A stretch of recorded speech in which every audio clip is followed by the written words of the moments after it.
Hey everyone, welcome back.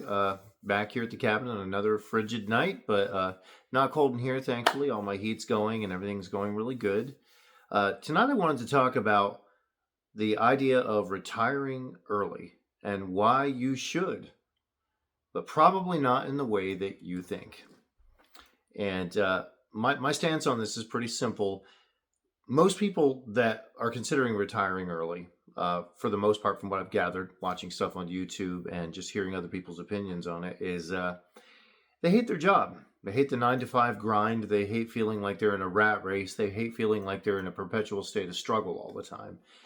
And it just feels like it's just eating up their entire life. Like it's not even so much about a hedonistic wanting to enjoy absolutely everything out there, but they hate the fact that they feel trapped in that. They hate the fact that they feel trapped in their grind with all of that, and it makes them constantly thinking about quitting, retiring early, really just doing major changes in their life. And as someone who has been through this myself and thought about that myself many times, I eventually came to the conclusion over the years that I wanted to focus solely on my own businesses, things that I enjoyed doing, businesses that could make me money that wouldn't have me trapped working for a boss, trapped in a cubicle somewhere. And I've had some stints where I have worked for other companies, but not corporate America.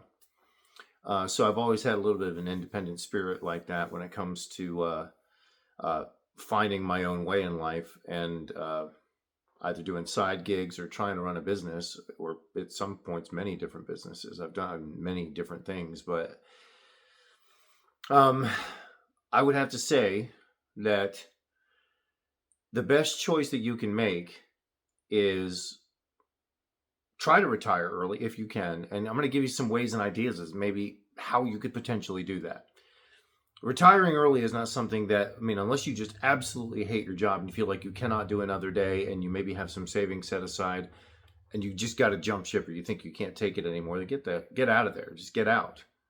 But the smart way to do it would be build up some form of a side gig, something that you can do to subsidize and take care of your life and figure out a way to shrink your bills so you just don't owe that much money every single month, so that overall your overhead every month is not something that's going to take a huge amount of money, and then you can do what you want. And there's not just an incredible amount of freedom in that, it's the incredible loss of the amount of stress that you have, feeling like you've got to keep up with everything and got to figure out a way to somehow keep the whole, all the plates spinning and keep everything going. And the last thing you want is to feel trapped like that, because I myself have been in that position. It is horrible. It's absolutely horrible. You do not want to be there, and you certainly don't want to unpack and live there. So, yes, absolutely, retire early if you can, but never ever really completely retire, if you understand what I mean. And some of this advice comes because of people that I've known, family members that I've known that retired early, or when they reached retirement age and eventually stopped doing things, they no longer had anything going in their life to keep them driven, to keep them motivated, to keep them focused. And it began to show. Their health began to fail. Mentally and physically, they just began to go down this decline where they were floating away, watching TV, drinking, smoking, getting involved, basically starting to engage in all these vices and things that don't build you up and don't give you a motivation or a purpose that you absolutely need. It's so important. It's so very important. So the advice that I would give is never really completely retire. Always have something that you're doing, something that you're driven and motivated towards, a calling, if you will. And I've heard this phrase said before, like a path and a purpose. You need that. Even if you're retired from the job that you don't like anymore, you always need that path and purpose, because that is what's going to help keep you going. And very often the path and purpose in our lives and the things that motivate us have nothing to do with our 9 to 5 grind or the things that made us feel trapped where we wanted so desperately to retire. So retirement really is something where you're retiring from what you hate, but you should acquire something that you enjoy a lot more and begin to explore those other options. A lot of people call them side hustles. They're very, very good ideas to begin to pursue and explore, because those side hustles, once you begin to explore that and do that, they become something that becomes huge in your life. But you're giving it time to grow. You're watering it on the side. You're exploring it, figuring out what parts of it work, what parts of it you enjoy, and how to really apply that into your life to where that becomes the main thing that you do. The last thing you want to do, if you can avoid it, is just quickly and completely retire and leave something. But that being said, I do understand those of you that do and why. And that ultimately your goal would be to do that anyway. If you can get away from something that you hate doing and start to pursue something that feels much more like your calling, your passion, something that God designed you to do, you'll have so much more personal peace. You will get rid of so much of the stress in your life. And I myself, back when I was younger, and I had married young and had kids when I was young. So I at one point during a slow period when it came to work and other, just what was going on in my life, I ended up having to work for a company where I was a telemarketer for a period of time, selling all sorts of different stuff over the phone. And I will tell you, I have never hated a job so much in my life. That was one of the worst experiences I ever had. And I stuck it out past quite a few of the people that went through the initial training program and then started to be, to work out on the floor and working where the cubicles and the computers were. You just basically had an automated system. You were wearing a headset and they're switching you from call to call to call. And you had to do what you had to do to try and engage the people that you were calling. And you're talking them into buying something that they really don't want. But that's particularly that particular day, that's what you were hired to do. And your company comes in and says, here's your marching orders. You're going to sell this and you need to keep them on the phone. And I think at one point, I had woken up a guy who had been working all night at a night shift, called them in the morning, and he was absolutely furious with me. And he was like, buddy, do you realize what you just did? You just woke me up. I finally got a chance to get back home and get to sleep. And he was cussing me out. He was understandably pissed off. And one of the managers, leaned over and he's trying to get me to go through the script and keep this guy engaged. And I'm like, this dude's not going to buy anything. I'm pretty sure if he had me in front of him, he'd be attempting to kill me. So I was realizing, I hate this. And it was, unfortunately, one of the things that was keeping my bills afloat at the time. Now, it wasn't my full-time job. It was just something I was doing to kind of fill in and make ends meet. And right after that happened, I stopped, took a breather, didn't click over to the next call. And, one of the managers took a look over at me and just said, are you okay? Are you okay? And I said, hey, can I just take a breather? I need to take a bathroom break. And I got up and I went into the bathroom, washed my face, looked up into the mirror, and just decided right then and there, I'm like, this is it. I'm not doing this anymore. This has been a horrible experience, and I cannot bear getting on the phone and attempting to do this any longer. I've got to find something else, and I am more driven and motivated now than ever to do that. I walked out of there, said, hey, can I talk to you really quick? And the manager pulled me into his office, and I just said, I'm done. I can't do this anymore. I just can't. This has got to be it. Can you just mail me the check for whatever days and hours were left? And I need to go. And as I drove away from that, despite feeling scared and nervous about it a little bit and unsure, I felt at the same time the most sure I'd ever felt that I had made the right decision. I hated what was happening there. And I was so glad to leave it behind. And for those of you out there that where you're at that point, absolutely, if you were at that point where you cannot face another day there, get out of there and dig and fight until you get into something that you do like. And develop your side gigs. And develop a taste for and a drive for pushing for that, where you know in your heart what's going to probably make you feel most at peace and most at ease in the sense that you can still grow and thrive and take chances and feel like you're moving forward in your life in a way that you're supposed to. But at the same time, you're not doing it in a way where it's at a job that you hate, in an environment that you hate, where you have no control. And at the same time, you might wake up one morning, go in and find out that they're literally sending you packing. And this is at a point where what else do you have? Do you have anything else lined up? Do you want to be completely at their mercy? So when you retire early and you pursue other avenues, other things that are going to develop you and grow you, you are also making the decision that you will no longer be at the mercy of the company that you already don't like, or the job that you already hate, the 9 to 5 grind and staying in the rat race. You're deciding you're not at their mercy anymore.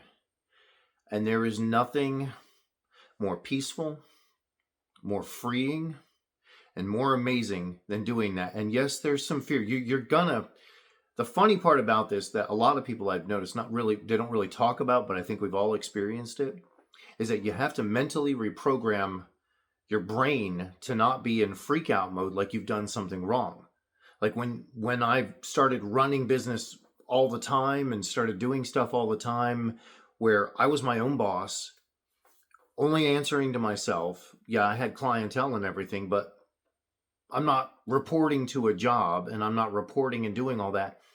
You start to feel like, especially during times where you were waiting for emails to come back in, for business to come back in, or for the phone to ring, you start to feel like, am I a failure? What am I doing wrong? You start to feel this pressure like, if you're not in the rat race, you've somehow done something wrong. If you're not reporting to an office and getting a raise and doing that every single day and making all the money, handing it over to a family, never meeting any of your dreams or goals, but you're supposed to do that because that's what's expected. You start to realize that has got a real hold on the way you think. All your thinking patterns and the way you approach everything is just locked in by that. And part of the hard part about it is to break free of just that way of thinking and that approach, so that it doesn't haunt you every night. So that you're not, when you're starting to go to sleep, you're not being kept awake by worrying about that. Eventually it happens. You get to a point where you sleep better than you ever did in your life and you know everything's going to be okay. But at the beginning, you don't. You've got to train the way that you think to get past that. And some advice that I would give anybody that's trying to do this: listen to videos of other people that are doing it. Listen to other people that are actually engaging in this, because what that will do is it'll break that mental hold a lot quicker. Your brain's like a computer. What you're putting in there is how you're going to program yourself how to think. That's why it's so important to not have negative people in your life, or people that are preventing you from pursuing things that you know are going to make you fulfilled and not be destructive. You have to cut off those resources, those sources where they're telling you all this negative stuff. You have to cut that off, and you have to replace it with stuff that's going to encourage it, that's going to instruct you in it, that's going to encourage and hold you accountable to do things that are going to drive you forward, that are going to teach you how to have, self-reliance. They're going to teach you how to have self-confidence. It's going to teach you how to become a completely different version of yourself, but it doesn't happen overnight. And even I myself, that I've now been doing this for years, I can tell you there's been times where stuff has hit and I've started to lose sleep. I've started to worry. I've started to feel like a failure.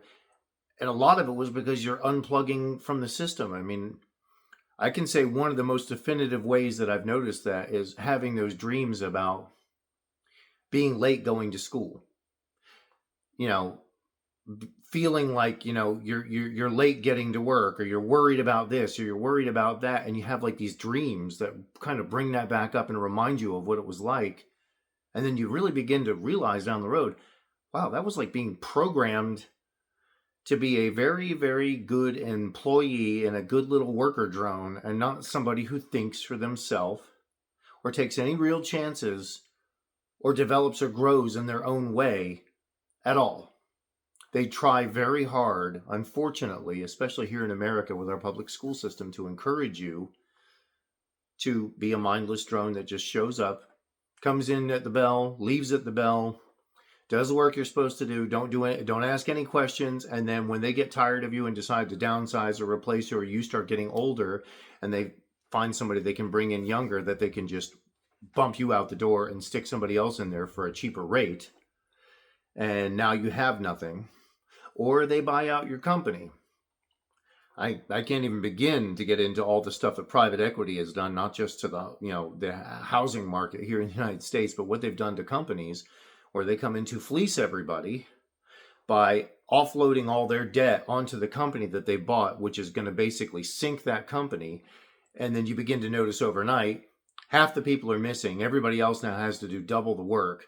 Everything's disappearing. They're selling off property, selling off this, selling off that, and lining their pockets as much as they can as the company is getting crippled.